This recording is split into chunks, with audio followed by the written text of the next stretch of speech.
¿Qué tal? Es un placer darle la bienvenida una vez más a Nexos. Hoy le tenemos preparado nuestro último programa especial de aniversario. Todo marzo lo hemos dedicado a darle información particular porque estos 10 años tenemos que celebrarlo en grande. Por eso hoy nuestro programa no dura media hora, sino una hora completa. Le invito a que nos acompañe desde ya y hasta las 8 de la noche y analicemos juntos qué nos ofrecen los partidos Acción Ciudadana y Liberación Nacional para mejorar la calidad de vida de personas con discapacidad y adultas mayores. Ejerzamos un voto informado el próximo 6 de abril. Este es un adelanto de lo que podrá ver hoy. Para iniciar con este programa especial de 10º aniversario de Nexos, nos acompañan acá en estudio Catalina Montero y José Blanco, ambos funcionarios del Consejo Nacional de Rehabilitación y Educación Especial. Bienvenidos Catalina y José y gracias por acompañarnos. Muchas gracias por la invitación y un placer estar acá. Muchas gracias. Con gusto. Y ahora vamos a ver una cápsula que ha preparado el equipo de Nexos sobre algunas estadísticas, las más alarmantes, sobre las condiciones de vida de las personas con discapacidad del país y regresamos a analizarla. En Costa Rica, 10.53% de la población vive con una condición de discapacidad. Según el Censo Nacional de Población con Discapacidad del 2011, la mayor cantidad de personas que presentan esta condición vive en provincias fuera del área metropolitana. Punta Arenas es la provincia con mayor número de personas con discapacidad, 11.27%, seguida por Limón con un 11.19% y Guanacaste con un 10.9%. Desde su publicación en 1996, la Ley 7600 de Igualdad de Oportunidades para las Personas con Discapacidad promueve el desarrollo integral en igualdad de condiciones, de calidad, oportunidad, derechos y deberes que el resto de los habitantes. El acceso a la educación y el empleo son un derecho humano para alcanzar la movilidad social de esta población y lograr un desarrollo personal integral. Sin embargo, los datos del último censo revelan que el acceso a la educación y el empleo para estas personas todavía es desigual. Pocas personas con discapacidad logran obtener un título académico superior a la educación primaria. Según la Organización Iberoamericana de Seguridad Social, solo 2 de cada 10 personas con discapacidad tienen trabajo formal.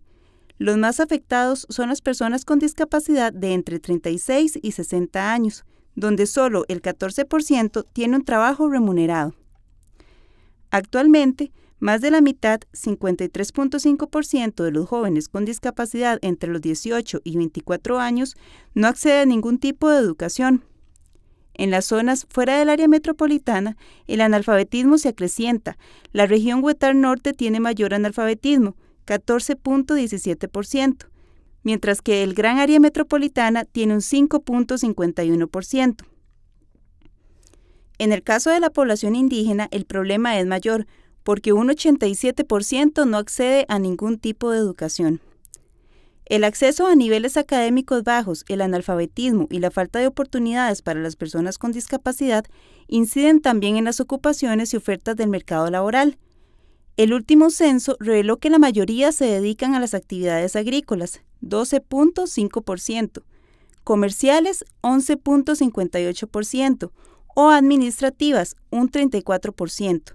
Solamente 1.62% se dedican a actividades profesionales, científicas o técnicas. Implementación de acciones políticas que mejoren el acceso a la educación y visibilicen a la población con discapacidad son las demandas de esta población para el próximo gobierno. Recordemos que existen muchas personas con discapacidad que no pueden acceder con facilidad a los servicios y ofertas educativas fuera del gran área metropolitana. Vimos cifras alarmantes en la cápsula anterior. Sabemos que hasta ahora la pobreza y la desigualdad han estado muy vinculadas como un círculo vicioso. Una genera a la otra, ¿verdad? La pobreza genera discapacidad muchas veces y también tener una condición de discapacidad lleva a muchas familias a grados, ¿verdad?, de pobreza y pobreza extrema. ¿Qué podríamos decir que es como un paso clave que podríamos, ¿verdad?, recomendar de alguna manera al siguiente gobierno para que desde el Consejo de Rehabilitación se logre ir rompiendo ese círculo tan apegado, ¿verdad?, entre discapacidad y pobreza? Bueno, nuevamente muchas gracias por esta oportunidad y me parece importantísimo en el marco del proceso electoral poder compartir algunos de los criterios y planteamientos desde el Consejo Nacional de Rehabilitación. Aquí es fundamental hacer este análisis, ¿verdad? Es un análisis de desigualdad, de pobreza, de carencia de oportunidades y de falta de cumplimiento de las normas que ya tienen muchos años de haberse aprobado de haberse incorporado en el marco jurídico de este país y que responden a los derechos humanos de las personas con discapacidad. Efectivamente hay un vínculo muy estrecho entre pobreza y discapacidad. Muchas familias que han tenido sus trabajos, tanto el padre como la madre, ante la presencia de la discapacidad y la complejidad de la discapacidad, uno de los dos ha tenido que dejar de trabajar por la falta de apoyos, por la falta de servicios y por brindarle o atender las necesidades de esa persona con discapacidad que ingresa a esa familia. José, y también veíamos en la cápsula que inclusive ¿verdad? Son factores que se relacionan, que dan un resultado, ¿verdad? Que es muy claro. Si no me educo, difícilmente puedo acceder a un trabajo de calidad y esto genera que tenga menos ingresos. Además de lo que decía Catalina, de padres que deben dedicarse a cuidar a sus hijos con discapacidad y no pueden generar pues, una actividad económica que les remunere de alguna manera, ¿qué podríamos decir que también ha afectado esta situación y que ha hecho que la persona con discapacidad se empobrezca? Hay que entender que la situación de discriminación de la población con discapacidad y de exclusión de esta población es un fenómeno estructural, no depende de un único factor. La exclusión la exclusión que sufren las personas con discapacidad y sus familias, hay que entenderlo estructuralmente. La población con discapacidad no tiene acceso a la educación regular en general y sabemos que opciones educativas son las que le permiten la movilidad social a la población. La población con discapacidad apenas está terminando en un 50% primaria, ¿verdad? No están terminando la secundaria y mucho menos accediendo a una educación superior. Esto sin tomar en cuenta la educación especial, que del Consejo la posición es que es una educación segregada, ¿verdad? Que por lo tanto no les faculta tampoco para poder ser competitivos en un mercado laboral que es voraz, ¿verdad? Que es muy complejo. Inclusive una persona que sale de cuarto ciclo de educación especial, su título no le sirve para entrar, por ejemplo, a la Universidad de Costa Rica o a cualquier instituto de educación superior. Entonces eso le excluye además de otros tipos de posibilidades. Lo dijiste bien, o sea, la pobreza en la población con discapacidad es superior al nivel de pobreza promedio del país, anda cercano al 30%, según las investigaciones del propio INEC, en Encuesta Nacional de Hogares, cuando en la población general anda por el 20%. Entonces es una cuestión muy de fondo que hay que entrarle, ¿verdad? Que con políticas públicas universales, pero también específicas, ¿verdad? Desde las cuales el Consejo como institución rectora en discapacidad pues, está trabajando en este sentido. Sin embargo, se requiere una articulación nacional y un cumplimiento de la normativa, como decía Catalina, ¿verdad? Y precisamente hablando de ese cumplimiento de la normativa, tenemos leyes y bastante, por ejemplo, la Convención de Derechos Humanos, la Convención Internacional está bastante completa, no así la Ley 7600, pero sí tenemos bastante legislación, ¿verdad?, que ampara los derechos de las personas con discapacidad. De ahí al cumplimiento hay una brecha enorme, ¿verdad? Inclusive el Consejo de Rehabilitación nace como un ente más que todo consultor, ¿verdad?, y asesor. ¿Cómo podríamos decir al siguiente gobierno? Necesitamos reforzar también el Consejo para que tenga, ¿verdad?, sugerencias, más que sugerencias, pues cuestiones ya más vinculantes y que podamos exigir el cumplimiento de sus derechos, porque ahorita, aparte de las carencias legales que tengamos, las mismas leyes que tenemos aún no están siendo cumplidas. A mí me gusta mucho citar a Aquileo Echeverría, ¿verdad? En las concherías. Aquileo en una de sus concherías dice que la ley se estira y se encoge según a quién se le aplica. Eso pasa en todas partes, pero más en Costa Rica. Y resulta que con la población con discapacidad el incumplimiento de la normativa es asombroso. Un caso muy particular que a mí me llama mucho la atención es Japón. En Japón no han ratificado la convención. Y uno le pregunta a compañeros y compañeras de Japón que trabajan en discapacidad que por qué. Dice que ellos primero tienen que alinear y asegurarse que cuando aprueben la convención van a poder cumplirla. En Costa Rica pareciera que promulgamos leyes y aprobamos muchas leyes sin capacidad real para poderlas cumplir. La convención en realidad tutela muchísimos derechos de la población con discapacidad, sin embargo no se han logrado todavía hacer esas reformas institucionales y ese alineamiento institucional, inclusive el alineamiento de la normativa, para que se pueda realmente cumplir como tiene que cumplirse.